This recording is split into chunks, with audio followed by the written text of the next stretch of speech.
Rosalia. On va allumer les radios. D'abord, il y a un petit switch d'un côté, c'est en off. Donc, on est sur le canal 34, sinon dites-moi le règle. Et bon, normalement on entend déjà. Le volume sont les boutons avec le mouvement, c'est vous qui doit régler. Et on ne bouge pas les autres, et on n'appuie pas les autres boutons parce que sinon ça peut changer le canal. Bon alors, je disais, bien trouvé à tous, je suis Rosalia. On y va dans quelques mois après et aujourd'hui on va commencer par Palatin, Fort Romain et la fin du Colisée. 3 heures de visite, contrôle de sécurité à passer. Donc dites-nous tout de suite s'il y a des couteaux suisses, si vous avez des ciseaux de Suisse, évidemment on les range là. Ok, sinon le contrôle se fait facilement en mettant, en faisant passer au détecteur de métaux, dans la photo, portable, sac, ok, c'est tout. On attend les autres qui manquent et après on peut partir. Bonjour, au revoir. Y sí, amigos, comienza la excursión. Ya tenemos nuestra guía aquí. Esta excursión comienza con este amague, que es para escucharla más de cerca y poder, nada, lo colocas aquí, lo colocas en el canal donde deseas el idioma y comienza la excursión dentro de unos minutos.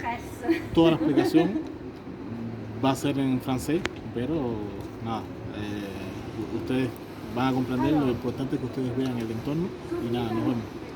Listo. En verdad, para entrar al Coliseo podemos entrar aquí por una escalera privada que hay en el interior del metro y nada, estamos siguiendo la guía. Este pasaje no lo sabíamos, hay que tener una guía para poder descubrir todo esto. Está toda la escalera hasta allá abajo. Aquí debajo. Aquí en Italia, les explico, hay muchas cosas que son subterráneas.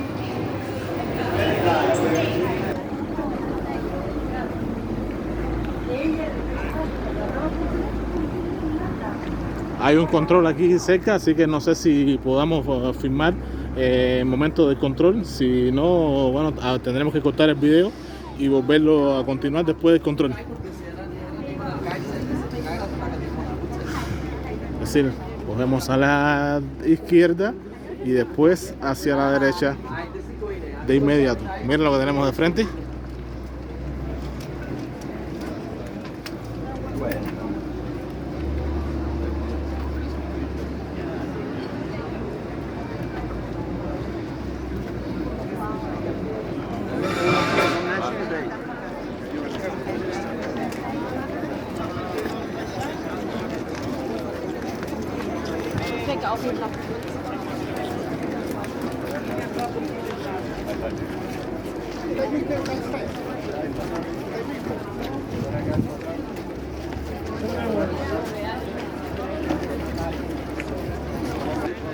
Aquí tenemos el arco construido en el año 313 por el emperador Constantino.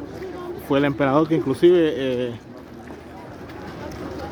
trató de detener la guerra contra los cristianos. Hay un segundo arco allá al fondo.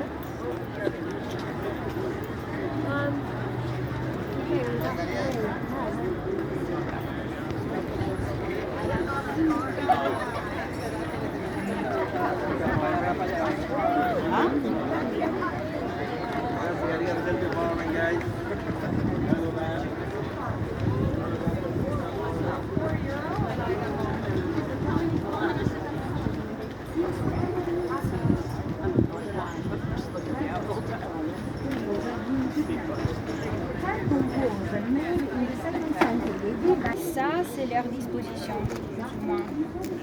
C'est qu'indécent, mais juste pour donner une idée. En Roma tenemos 7 colinas y bueno, va a enseñar las fotos para tener una idea. Et alors, la fondation de Rome a lieu sur l'Undelle. Il s'agit de la colline du Palatin où on commencera la visite. Elle est là-bas. Alors, la fondation date, selon la légende, de 753 avant Jésus. La fondation data La légende concerne les personnages qui s'appellent Romulus et Remus, ça vous dit quelque chose? C'était Romain et la louve, et surtout la louve. Eh bien, Voilà, écoutez-moi. racontons l'histoire. Les Romulus et Remus étaient des frères qui sont abandonnés par la mer. On les a jetés, ils sont dans le Tibre, le fleuve de Rome, et une louve les avait trouvés et sauvés. Quand ils ont grandi, ils sont adoptés par un berger, et quand ils sont grandis, ils viennent là pour fonder une ville. Mais vous voyez, il y a une personne qui peut fonder la ville. Et alors, comment on se met d'accord? On dit, on monte sur les collines et pas compter plus d'oiseaux qui passent, a le droit de fonder la ville. Pour nous, c'est déjà trop bizarre. Ça fait partie de la religion des Romains. Vous voyez, on avait vraiment des sorciers qui faisaient que ça. On montait sur les collines pour faire des prévisions sur le dessin de Rome par rapport aux oiseaux qui passaient. Et alors, Romulus avait choisi la colline du Palatin. Son frère avait choisi l'Aventin, mais c'est rare Romulus qui à la fin gagne. Il a compté plus d'oiseaux et donc il commence à fonder la ville. Alors les Romains, comme première chose, traçaient le périmètre de la ville qui était secret, c'est-à-dire personne, il a dit, peut le traverser, et sinon la punition sera la mort. Sauf que pour respecter les règles, il était jaloux de Romulus et donc il l'a provoqué. Il a fait quoi? Hop là, il a traversé tout de suite le périmètre. Et alors sa punition sera la mort. Donc Romulus savait tuer son frère. Attention, ça c'est une légende. Hein. En fait, l'histoire nous dit qu'il y a ni une date, ni un fondateur. Ça a été un processus, c'est-à-dire que les collines étaient habitées par des populations un peu différentes et à la fin, la population du Palatin avait absorbé d'une toute manière les autres. Alors, ça c'est, disons, le moment de l'origine. Vous voyez, ça c'est Rome et les bâtiments pour se protéger. Vous voyez, ça c'est une forme de contrôle du territoire. Et en plus, on verra la population habitée sur les collines parce que les parties basses de Rome avaient souvent des marécages dus aux inondations du fleuve de Rome. Donc ça comportait aussi des problèmes, vous voyez, des épidémies, des pestes, des malarias, etc. Donc Rome est là et en bas de son côté, on a là des marécages. Et quand on a drainé l'eau, cette partie-là a devenu le forum romain, on verra plus tard. Il est, disons, en bas de l'arc là. Et de là-bas, après, on descend, il y a toute la place du forum. Forum à latin veut dire place. Donc ça, c'était le centre du ville, qui était aussi le lieu de la vie sociale, politique et religieuse. Quand Rome avait devenu énorme, des siècles, le Palatin a changé de fonction, est devenu que l'un des quartiers du pays. C'était un quartier riche. Donc, si un politicien habite là, après descend au forum quand il faut, quand il y a les cérémonies, les élections, etc.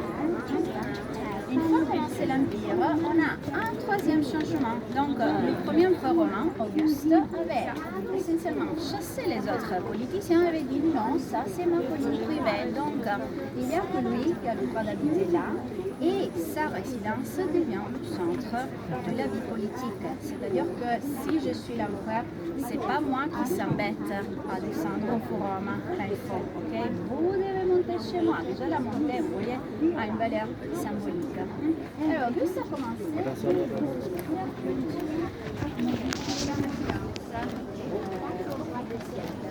Alors, nous on verra plus tard la résidence datée du 92 après Jésus.